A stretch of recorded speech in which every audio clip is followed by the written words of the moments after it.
Hey everybody, welcome to You'll Probably Agree. Today I have on From Every Movie Has a Lesson, the cinephile hissy fit and 25yearslater.com, Don Shanahan to talk about the Matrix regurgitations. I mean, Regurgitation. That's accurate. There's a whole bunch of anacondas and John Voight in this movie, completely all over the place. is John Boyd in it? Does he No, go around and talk about how much he loves Donald Trump in that would be hilarious. On the side, like on the side parts where they're trying to play satire in this movie.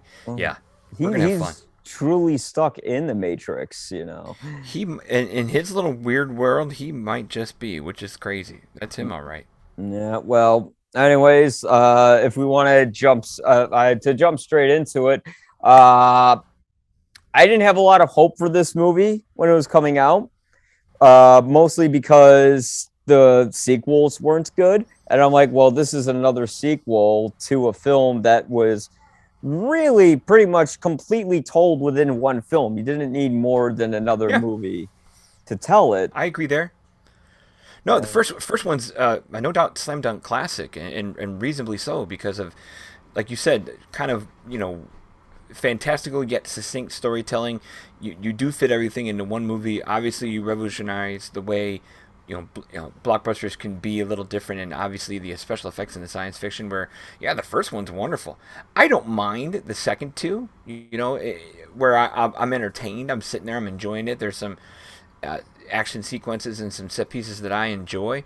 But storyline wise, I didn't need that thing to go further, and I didn't need the pretend cliffhanger ending and the heights that it tries to go at. That obviously by the time they get to that third one, where and here's the thing, like even though those two are messy, you got a super duper pretty slam dunk ending of the third one where, like, hey, this one's kind of, we're done, our two main characters are dead, they sacrificed to save this and they save that, and you're kind of wrapped up in a bow, done, a messy bow, but those first three movies are, you didn't have to do anything else.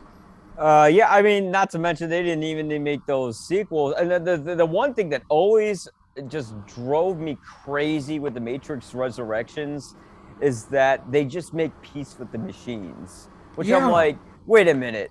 you're Didn't wasting all Morpheus of that. say in the first Matrix, as long as the Matrix exists, the human race will never be free? I know. Well, then I guess you guys are cool now.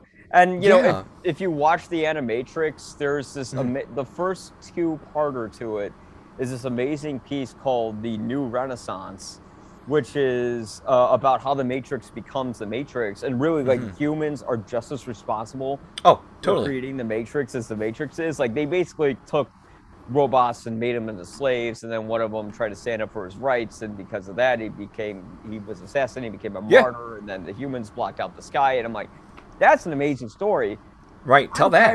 I'm tired of seeing that. And here's the thing, I can always think of like the movie I want to see, compared to like the movie that was actually made. But if you're gonna make a Yeah. movie with Neo and Trinity again, it should make I know. sense Yeah. instead of taking doing what they do with them. Before I get into spoilers, Yeah. which No. I The was laughing my ass off when I found out how they resurrected them.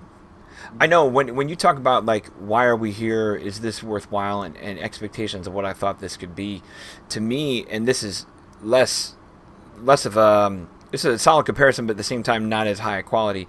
This felt like the jump between Toy Story 3 and Toy Story 4.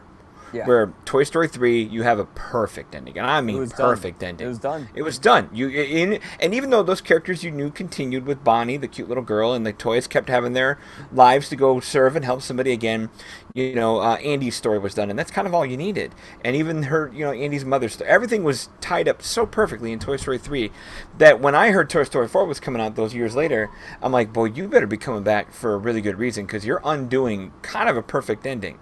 Not that Matrix, the third Revolutions was like the most perfect Toy Story 3 ending, but it was a pretty definitive, you got there, you finished ending. So if you're going to undo that to make something new, boy, it better be worth it. Or it better have something, substantial to say or do. And to me, Toy Story 4 is like this little Woody's Peace Corps side trip with the Carnies, where another road movie and just dumb thing where that's not worth undoing what you had in Toy Story 3. And here we are in Matrix Resurrections, where oh, don't get me wrong. I'm with other fans where Keanu Reeves has become the kind of guy with John Wick and all that where, yeah, I'll see him kick some ass in the Matrix again. I'm down for that. Yeah. And you bring Carrie-Anne Moss back to kick some ass herself. Like, okay, if we're going there, let's do this. Like, but you better give them something to do. And the wishy-washiness of this movie, like, this isn't saying it was too much spoilers, but 60 years have passed, but they've only aged 20 years, and now they're kind of stuck in a new Matrix, pining for each other where they might know each other and not know each other, where I'm like, what is this? What dreams may come at the end when Robin Williams doesn't know Annabella Sciorra in hell and they have to find each other and convince each other they are who they are. And like, I saw that movie in 1998. I don't need to see it again. So Yeah. Well, yep. And I mean, on top of that, like, what do we get that's new from this movie? What do we get yeah, that it's trying to say other than, oh, I missed the Matrix 2 and I wanted to make it? Because the reason this movie was made is actually both business and personal. okay, The personal reason is that the Wachowski's parents died close together to one another. okay, And then Lily said, well, I can't bring my parents back, but I can bring Neo and Trinity back. And these characters were so huge, part of my life. And Lana Wachowski, or I say Lana wanted to make the movie. Lily said, I think that's going too far in the past. And yeah, when I see this movie, it's like, I thought, okay, if they're going to do something, they'll do something different. They'll be doing something unique. And some critics are like, oh, this is different and unique. And I'm like, it counts. It counts as different and called unique. out Where Warner Brothers, like, yeah, like the first 30 minutes of this movie baffled me at the same time as it is had me kind of like I was sitting there like, all right, let's see where this goes, but at the same time I'm like, wait, is this where they're going? Yeah. Because it's this, like you said, it's this like corporate call out. Obviously we realize we're watching another version of the Matrix where Thomas Anderson Neo is a game designer for a game called The Matrix, which is the first three movies, which it seems really too meta, too cute, and too silly for what used to be like a hard R-rated, saga. Like, we're gonna dumb that down to meetings, fanboy bros, in a video game just to kind of get Neo back. And I get that from a satire standpoint is something new, and and there's some self-awareness to what the movie's trying to speak and call out. And I guess that counts as new, but that doesn't feel like a Matrix movie. Like, the Matrix movies, to me, even the bad sequels, the commentary of what they speak on, especially the first movie, and obviously they try to bite off more than they can chew in the sequels, all that social commentary of excess or whatever you want to call it, automation, and all the different ways that humans are their own flawed versions of themselves, or all the mistakes they make can lead to here. All of that spoken and unspoken social commentary is woven into the movie with the allegory of its own science fiction. You don't have to over explain it in this way of this movie where there's like this dude board meeting of like, yeah, wasn't the Matrix so cool? Didn't you remember it being really good? And like, I don't need to hear all that. It's cute and it's meta and it's different, but it has no place with the rest of all of what this is, the lore of it, well, and the thing was, it thematically feels very different from the other movies, where it's lighter in tone and happier, and where it's like, I get it if you want to maybe do something different like that, but it doesn't work with the world of the Matrix. The Matrix is a world where the sky has been blacked out, and people are being fed intravenously from the dead to liquefy, they liquefy the dead to feed it intravenously to the living. And they remove all the grit and the fear and the terror of that away. And where now, when I look at the mammal pods, I'm just kind of like, okay. Everything, because the shock of what the actual Matrix is what made it work. And now that that's gone, I just kind of watch this movie and go, well, all right, I don't see what really makes me want to see the story continue, other than maybe someone can actually free humanity instead of make stupid peace. Right. Sorry. No, I'm just thinking of spoilers. no. The two measurements I kept talking to myself, like I was trying to kind of measure on my own watching it. It's like, all right, when it comes to the Matrix, I was telling myself, like, this kind of also speaks to what you're saying. The movie I was looking for, expectations like that. I was looking for a cool level and a care level. Like, you better have something cool, because the Matrix kind of has to. I don't. Not, it doesn't have to top itself, but you have to at least match how good you were before with like imaginative action, obviously big set pieces and the scope of whatever that world is, the coolness factor, and then the care level's got to be there because that kind of might be the nostalgia cards that are played or not played, where you have Keanu and Carrie Ann back. Obviously Yahya Abdul Mateen is trying to do a little bit of a Morpheus redo here a little bit.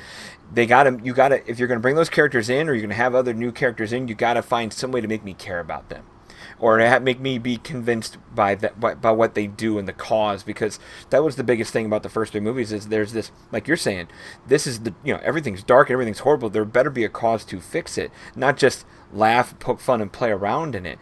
And that first 30 minutes that feels like an Adam McKay movie plays around too much with something that's dark in a way that's not going to really sort it out. And then your new characters, or I should actually say the villains, by the time the villains kind of make themselves known, they're kind of there to have more fun than to really be all that menacing. And that, it takes away the care level for me. And then that doesn't have much coolness to it, because I know you're going to talk about it, but like the effects aren't that great, the stunts aren't that great. This all feels a little cheaper than it used to be, and which stuns me because they spent $190 million making this movie, so it just doesn't look the part. Well, I mean, the effects look fine, but it's nothing that impresses me anymore. No. Yeah. And it's like, because we reached that point, we could do everything. Like, now we live in the future, and what's more impressive is the Matrix Awakens gameplay demo, which is barely any gameplay. It's just on rails, and then you can walk through a barely interactable actual world. But that was more impressive than this movie, because this movie, it's like, hey, remember the Matrix? Remember how much you missed it? I missed it too, guys. Yeah. Great. And they what are you saying? and they pound that to pieces with the little archival snippets and footage. Like, if we know it that good and we loved it that good, I don't need to be spoon-fed highlight reel stuff along the way. What am I watching, an ESPN documentary? Like, it was overplayed too. It was overplayed, and then I'm trying to think of some of the. If I'm going to go down here, do you feel like the nostalgia was kind of shameless, or was it just it didn't know? Because it felt, I don't think I thought it was. If I didn't hear that Lana Wachowski directed this, and I didn't know the whole backstory as to why it got made, I would have thought someone from Warner Brothers just made it. Yeah, if this was a hired hand director who, because Warner Brothers likely owns enough rights to make their own movie with or without Lily and Lana, where if this was some hack director they brought over from like the Godzilla movies or something, even if those guys aren't hack directors, sorry if you are, but if they brought in some dude just to come over here and take some mishmash cocktail napkin screenplay of greatest hits of nostalgia and then weave in the looseness of what this story is, I probably would call it out harder for being just really weak, uncaring, disconnected nostalgia, probably to like a Star Wars level that we've both made fun of in the past, where like now you're just throwing stuff because you think it's a reference that we're gonna like, and do you really know what we like? But because Lana single-handedly wrote and directed this, I do have to give it a pass. Like, if that's director's wishes, and how many times do we wish a director got to do their own wishes? I mean, talk about Zack Snyder and otherwise, but if this was what she wanted, I'll honor and respect that. I'll still judge it and go, I don't know if it's that fun and that worth it as much as it might be worth it to you, but hey, you got to make your movie. Tip my hat. It's just one of those movies where I'm like, I waited, people might have been waiting 20 years or whatever for this, and then this is what it gets. Like, I know. At that point, it's almost like the prequels. Like, give it to somebody else, except for Kathleen Kennedy. Yeah. Just give it to somebody. The other thing that tells, like, yes, Lana got to make her movie, but at the same time, something tells me this movie doesn't get made without Keanu Reeves saying yes and being the big star that he is now. Mm-hmm. Because if this is a Keanu-less movie, I think the care level goes way down. Like, okay, Abdul Mateen II comes in and does a little bit of a Morpheus. He's obviously an up-and-coming movie star where if you were to give him a bit of a lead part of this movie and not just some alternate version that's there to look good in fashion, and you put the movie on Jessica Henwick's shoulders as Bugs, as, navigating little bits of what the past was, but obviously forging a new future, because, again, from the third movie, Neo and Trinity are supposed to be gone. So if you were to have a torch passing of some kind instead of being super reliant on Keanu and Carrie, maybe this movie could say and do something more, but it doesn't. And I feel like they made a good effort to do something with that Bugs character, but then she's sidelined as complete sidekick for 2/3 of the movie. Same thing with the Morpheus amalgamation we got from Mateen. Yeah, well, and that just felt cheap, like not It did. having Lawrence Fishburne there. And there's one thing the Wachowskis do that I respect them for is this is before Disney created their own canon and or the Right. MCU and all that. They took all Right. their Matrix material, the video games, the Animatrix, all of it, and they made it part of the story. So the Mhm. reason, and they don't discuss this in the new one, but Yeah. one of the reasons Morpheus isn't there isn't because so much time has went by, but because he was killed off in a 2005 online video game that nobody played, and the Mm. events in that game, you just look up the Matrix Online Morpheus death, you can see it. It's like funny. You're like, wait, Yeah. that's it? That's how he went out by some guy who turns into flies and like shoots him in an alley? Oh man. But it's like that's part of where canonizing all of your material can become problematic. And yeah, I when agree. you and I feel bad for I don't even know his name, not Morpheus. I feel bad Yeah. for not Morpheus because that's how everyone's gonna remember him in this movie. I know, and is this because Lawrence Fishburne said no or wasn't paid enough? Like, well, I mean, now I know because you're telling me the canon stuff that's beyond the normal stuff the rest of us know. Where, if that's the case, then they gotta. I know, didn't Jada Pinkett Smith's character say Morpheus? Like, there's a statue of him later in the movie. Like, he kept Yeah. going, he kept leading, but they never really gave much of a. I don't think they described the finish you're talking about to Morpheus in the movie, do they? No, I mean, he just comes off as like a set of beads in this film in the real Yeah. world. Which, secondly, here's a problem I've had with the Matrix films past the original. Okay. Mainly with the sequels, and this like relates to this one, is the Matrix worked because you could do whatever you want in the Matrix because the whole idea was Neo's mind was more powerful than any other human mind. But when Mm-hmm. you're in the real world, you're a frail, weak human being. But then in the Matrix, at the end of Matrix Reloaded, Neo uses his mind and takes down one of the Sentinels. Yeah. And then in the Revolutions, he could just take down waves of them with his Oh, yeah. brain.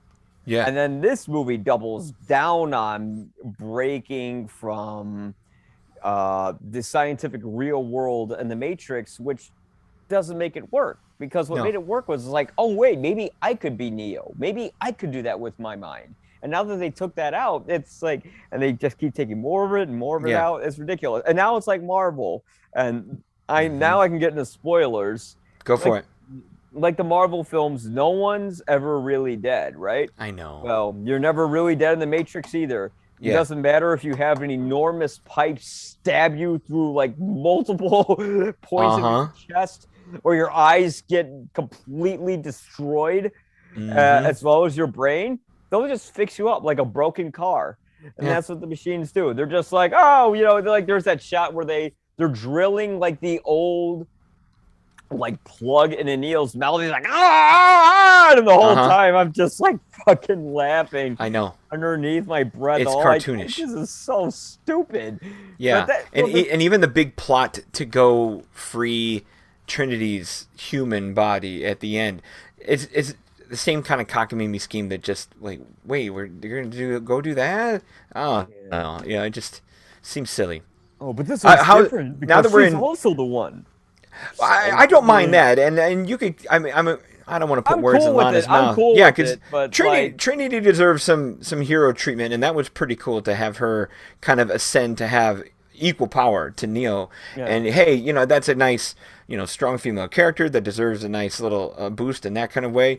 Maybe that goes to do with where Lily and Lana have come from and where they are now, like just in terms of just being able to boost things and to put that narrative out there and even echo themselves into it, just that empowerment, and that was pretty cool. Yeah. What do you think of the villains in this movie when you put Smith and the analyst together? Oh god, How did you feel about Jonathan Groff as Smith and yeah, MPH? We had Nerdy Smith. Smith, a character that never needed to be alive after the first film. No. It was Yeah. wasn't the original Resurrection and Resurrections, by the way, when Neo got shot by Smith, rose from the dead after okay, that was one part of the first Matrix I don't like when Trinity's like, you can't be alive because I love you. Now I'm gonna kiss you like you're Snow White and you're gonna come back to life. Like what? Yeah, it gets a little much in the first movie. But yeah, he at the very end of the first movie, he gets shot by Smith, comes up, and that's when you're like, oh my gosh, he's the one, and then tears it all up, which is awesome. Yeah, they played sort of that angelic music, and then and then he's like not even fighting him. He puts his hand behind his head. Yeah. That's like an amazing scene because now you realize he's learned his potential. He's learned the one, but he had to die in order to learn. He's like Christ. He had to die in order for the sins and all that. Yeah, that's all there too. Yeah, they go with a Jesus analogy in the third one. Like they even carry him down like he's Jesus. And remember how Jesus came back from the cross when a bunch of robots screwed a light bulb into him? Right. Now, how are you from the prequels with obviously Smith was such a successful villain from the first movie that they not just doubled down, but like 1,000 down, where he became everything and everybody in the second and third movies. Were you okay with that because it was Hugo Weaving, or were you like, all right, can we get some more characters than just this one guy? Can we just have another agent that's really scary? And that was, I feel like that was the attempt in this movie, is instead of having many, have one, kind of be the future amalgamation of Smith. But even he is, he tries to do the over exposition prophetic word stuff that Hugo Weaving does, and no offense to Jonathan Groff, who's a nice actor, he just can't be Hugo Weaving. He's just too much of a dork in this film. He is. And then by the time you get to Neil Patrick Harris, who's the ultimate dork, and that's your big heavy, like, gosh, he's just, I know Neil Patrick has done what he's tried to not be Doogie Howser for 30 years, and obviously being the ladies' man stud that he was on How I Met Your Mother, and then I know he's played a villain or two, here and there, like Gone Girl and stuff like that. Like, they've tried to make Neil Patrick Harris serious and scary. I just can't ever take him seriously as real and scary. Now, don't get me wrong, he can whip out a line and can fire the repartee really, really well, and those conversational beats that he does are from a timing and editing wise, I'll tip my hat. But at the same time, I won't ever see him as scary. Like, unless he's got a knife in his hand and a severed head, like, hi, I'm MPH and I killed this motherfucker. Like, it just, no, it's Neil Patrick Harris. Well, I just kept thinking of Harold and Kumar when he was. Oh gosh, yes. When he's like, I'm actually a bad guy. I'm like, what the fuck are you doing, man? You're NPH. You are Doogie Howser for life.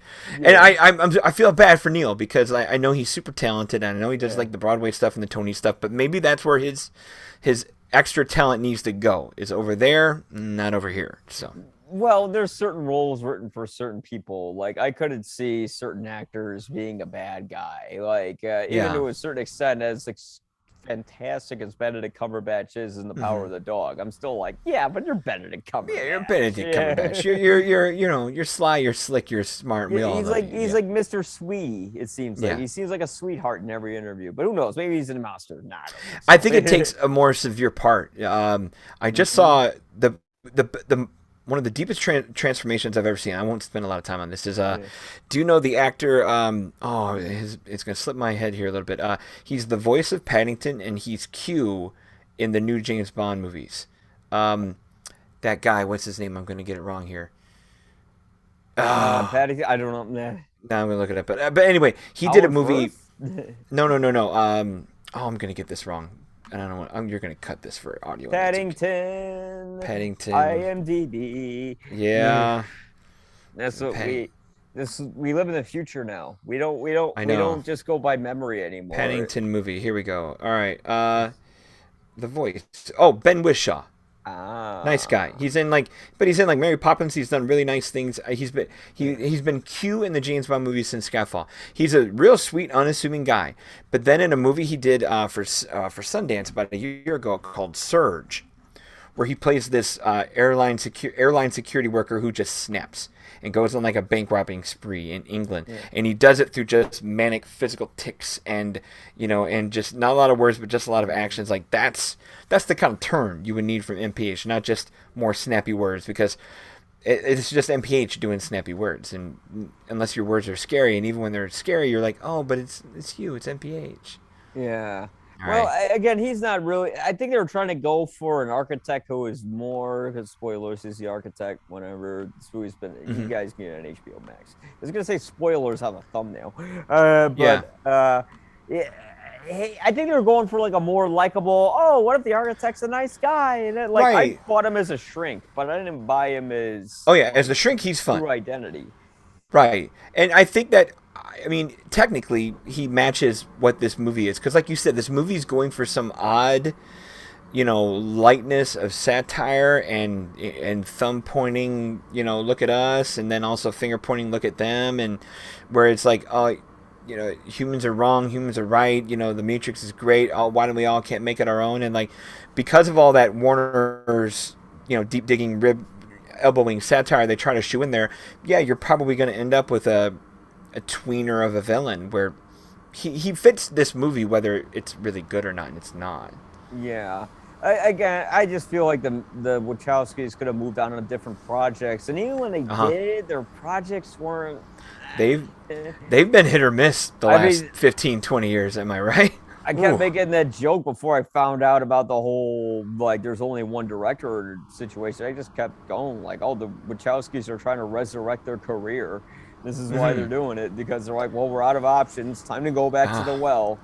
You know, I feel well, like they the have a next step pause. for them is probably like television. Like, let's see their creativity, get some long form stuff, because obviously they have stuff they want to say. Like, they are very good when they're good, when they're on when it comes to like social commentary and injecting messages into movies that have some stump speech quality, like Bound, the stuff. And then obviously the first Matrix, and I don't mind Cloud Atlas. I mean, it's too big and too it's big and messy, kind of like some of these Matrix movies. But when you sit down at the end of the day, boy, there's a spiritual core there that says, man, they're on to something. It's maybe too big, and they could have stretched that into something.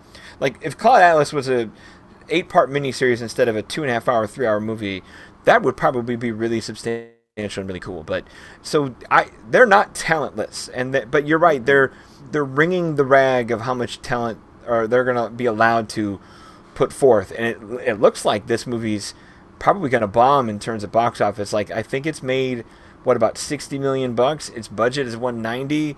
It's going to drop in HBO Max probably in what, 40 days, where they're not going to make that 190 back. And will the Wachowskis get another, $100 million bite of a budget apple from Warner? And I don't know if Warner is going to keep, because Jupiter Ascending, like, how many losses are they going to string together in a row?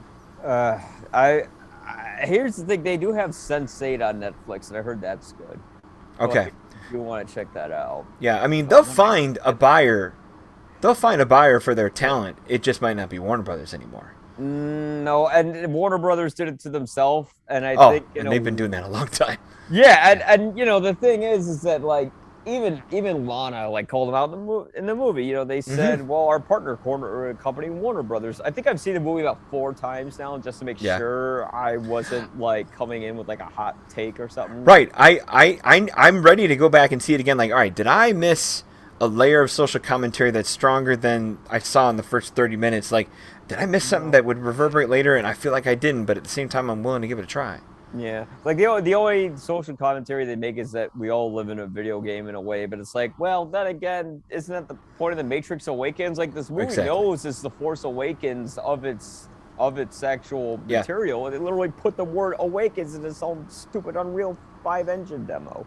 Oh, man. But yeah, I mean, it's like here's the thing: like I saw it and it was bad. I didn't think it was going to be as bad as I thought it was going to be. Like even No, when I didn't. I knew the presence of Keanu, and that's the thing. Like, even though the nostalgia part doesn't play the best all the time, the presence of Keanu and Carrie lift this movie from being any kind of dumpster fire. Like, this isn't Jupiter Ascending. This isn't an absolute bomb. no, There's enough of the good stuff there to make it worthwhile, but while still being lost in other places. Like, I think I give it 2 out of 5. Like, it's not a bomb, but I can't call it good. yeah. Yeah, I'd say like yeah, I think I'm giving it 2 out of 4 Guinnesses for that's me. fair. That's Yeah. fair. So yeah, it's not terrible, but it's still bad. Do you think does this go further? Do they get a sequel or another trilogy out of this? No, not if they don't get that money back. They I don't. know. Like they had it again. They should have given it to someone. And if they ever bring the Matrix back, tell the first Renaissance. No Yeah, more I Neo like and that. Trinity. No more of this boring. The one. If you want the one, talk about the other ones. We don't need to hear Yeah, about Neo again. Neo. I They agree. they had to like I know that, but the movie, pull yeah, car out of the body shop and bring him back. No, that was the I biggest know. problem I had with the movie. Was just the whole resurrection. I know, but the hard part is, I get the studio politics where this movie never sees a light of day if Keanu Reeves isn't there. Well, Yeah, like this movie couldn't sell with Jessica Henwick and Yaha Abdul Mateen II. I no. wish, but because I'd like to see new characters and like what the blue-haired gunslinger that is Bugs. There was some potential there to kind of just do something different. If you have this new, I could be what Morpheus used to be, like Morpheus the Second, whatever you want to call him. You could play with that a little bit and maybe not make Jonathan Groff exactly Smith, but something else, and then maybe lose MPH because obviously MPH is more connected to what the Neo therapist relationship. There's places you can like I think swarm mode and like where everybody can instantly turn into a fightable drone. It felt like a zombie movie. It felt like World War Z for a minute there, but you could play with that a little bit. I didn't mind Jada Pinkett Smith as a little bit of old school Anchor, where like if she's the last leader of the humans, that's kind of a cool part for Jada, Yeah. but also not the most necessary thing in the world, especially if Yeah. you're jumping 60 years. And who remembers Niobe much? Like, what do I remember her other than Yeah. she's a good pilot? Like, I don't I remember. remembered Niobe. I didn't remember who Priyanka Chopra Jonas's character was. Like she was that little Indian girl that was like a Yeah. possible. She was like the next, like she was like the next Neo, like the little prodigy. Now she's grown up to be this little exile program thing or whatever she is now, the right hand person with Jada, Yeah. and like obviously Priyanka Chopra Jonas is a very alluring actress, but they don't give her anything to do but hatch that dumb plan to go get Trinity. Where Yeah. if that character was supposed to matter more, let her be the next Neo and something like let her be the powerful one that Bugs and the new Morpheus have to guide or push or what I don't know something else. But that movie too doesn't make money if it doesn't have Keanu, Well, which is and her. which makes me say more and more then don't make the movie. Like if it's been too long for Keanu to do it, or if you don't give him anything to do other than this plot, then just don't do it. Just you Well, have Matrix 1, 2, and 3. It's done. They're dead. Stop there. the nostalgia well has been run very well dry for a Yeah. while. We've milked everything. I mean, I think Yeah. within the same 3 weeks, I've seen the Book of Boba Fett, the Matrix Resurrections, and then Spider-Man: No Way Home. Which Mm-hmm. Spider-Man is the one that shows how to do nostalgia, right? Book of Boba Yeah. Fett's not bad either. That's pretty good. Okay. But with, I mean, look at Spider-Man. They took all these characters that we love, and like Mm-hmm. maybe they gave him a couple lines where it felt like it was winking and nudging at the camera. Oh yeah, Hey, I'm sure. a bit of a scientist myself. Yeah. But overall, like they actually served an intention and a purpose to the character that moves the Mm-hmm. story along and has something to say Yeah. about how to repress our emotions Mm-hmm. and how to learn to become caring, better people, even when those around us who are good people aren't as good. And it's like that's something that's unique. Yeah. They This. some people have said in this one that it's worth noticing that Neo, this version of Neo, this older Keanu, never uses a gun.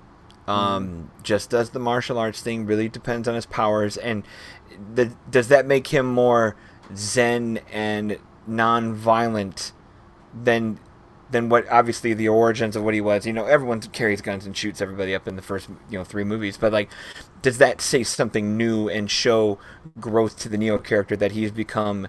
Well, he's become Keanu Reeves. He's become the Zen Buddha dude that we Yeah. all love. Like, is that enough character arc even for Neo?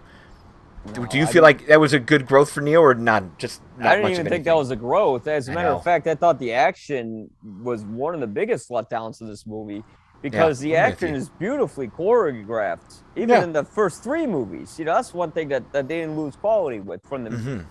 from the first fight to the mansion fight to even the ridiculous Dragon Ball Z anime fight at the end Yeah, of the third one, which I actually kind of like. It's so crazy and stupid it's and over the crazy. top. I like it because Hmm. it's all in the realms of the Matrix. Yeah. Uh, but they always kept the camera wide, and Hmm. they always had a profile shot of two people fighting. You saw those hits Hmm. hit, those impacts made an Yeah. impact. They didn't. They what this one? They're cutting away from the camera. They're This using is hyper all the edited. westerns, the tropes that the Wachowskis complained about. Now Lily or Lana's doing it in her own Hmm. movie, where Yeah. they're cutting but behind someone's camera, ahead or away from Hmm. it, or blah blah blah. You can't even tell who's hitting who or what's going on in the Yeah. sequences.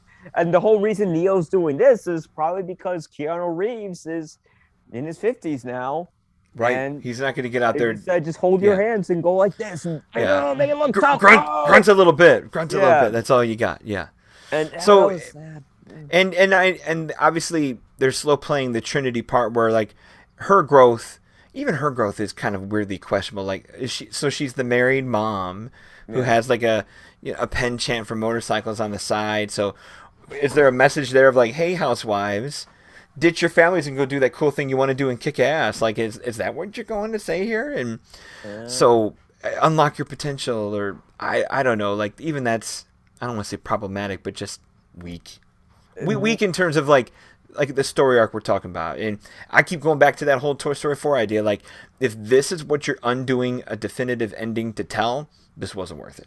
Yeah, and really, Matrix is a definitive ending. Toy Story 4, I mean, the more I think about that movie, it's like, yeah, as a movie, it's good, but man, as a Toy Story film, did we need to Yeah. see Woody's death tape?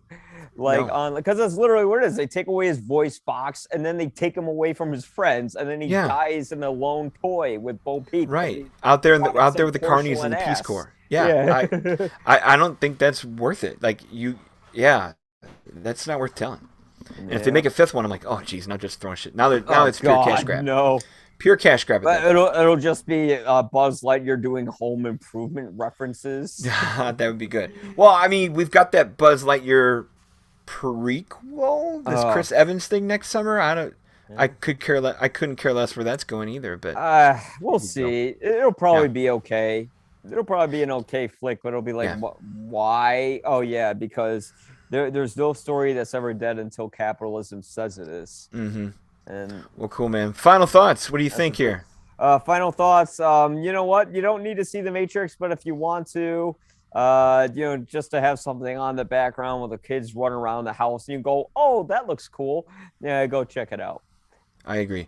Isn't this also PG-13 as well? Like this is. I don't think this is even hard R. Is it I don't know. PG-13? Because I wouldn't be surprised Because if that's it cutting a is. few. That's cutting some balls off to kind of do Yeah. that reception. I gotta look this up here now. I'm gonna delay your show some more. No, Sorry. like they say IMDb. like the F word a couple times, but that's about it. Yeah, it's R, but I don't. Barely. I didn't get the.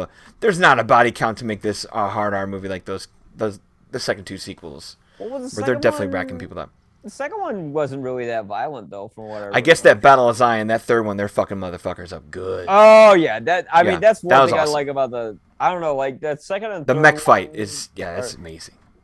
I thought that fight was boring because I didn't know who any of the characters were because they just introduced That's them. true. But Yeah, you're forcing like that a little bit, but action wise, I was yeah, there. in terms of the spectacle, it's Oh yeah, spec. fun to just see everyone just getting destroyed. I think Yeah. one review quote had my favorite sort of paraphrasing of it. And he said, "Shoot as many fight knolls as you can before getting overwhelmed." I'm like, yeah, that's exactly it. It's just like a Mhm. video game. No, but But I'm with you. If this is in the background and you just want to, if you just want to watch Keanu do his Zen thing and do something, come for Keanu and Carrie. That's the yeah, best I can tell you. After that, you're not going to give much care to it. yeah, I think unfortunately that's the case, and I hope that the Matrix can just live on through multimedia, but Hmm. not maybe on the big screen. Yeah, it sounds like there's healthy canon out there elsewhere, and that's probably a fair place for it to be. Exactly. Do what they're doing with Star Wars now. You know, screw it up with the motion pictures, fix it in either television or video games or whatnot. That'll work. But no, thank you for coming on, Don. No, Again, thank you, check Mike. out all of Don's stuff. Every movie has a lesson. 25 years later. Is there any other website? I know you do the Cinephile History. No, just those two, and then Cinephile Hissy Fit. You bet. Whew, that's a lot of hats to wear. And of Hey, course, you got them too, man. yeah, no, quite literally. Yeah. But yeah, this is like my Keanu hat from like the movie, except There it's you go. white. Yeah. But no, thank you for coming on. And folks, if you agree with me, let me know in the comments as to why or why not. Let me know why I'm wrong, but in a very nice way. You know, don't call me names. I already did that to the guy who wouldn't accept my camera today. So, And now all he's right, on a folks. podcast. Yeah, that's right. That's right, baby. All right. All right. Thanks a lot, guys. And we'll see you in or out of the Matrix.